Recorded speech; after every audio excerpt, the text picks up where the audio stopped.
ఓం శ్రీమాత్రే నమః. కమండల గణపతి దేవస్థానం గురించి ఇవాళ తెలుసుకుంటున్నాం. కమండల గణపతి దేవస్థానం ఉడిపి నుంచి 98 కిలోమీటర్ల దూరంలో ఉన్న కేశవి అనే గ్రామంలో ఉంది. ఈ దేవాలయం యొక్క చరిత్ర ఏమిటంటే, పూర్వం పార్వతీమాత శనివారి నుండి తప్పించుకోవడానికై తపస్సు చేయడానికి భూలోకంపైకి వస్తుంది. అలా తపస్సు చేయడానికి ముందుగా గణేశునికి పూజ చేయాలని అనుకుంటుంది.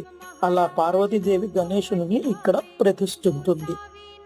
పార్వతీదేవి నిర్ణయంతో బ్రహ్మదేవుడు సంతోషించి తన కమండలంలోని నీరును తీసుకొని పార్వతీదేవిని ఆశీర్వదిస్తాడు.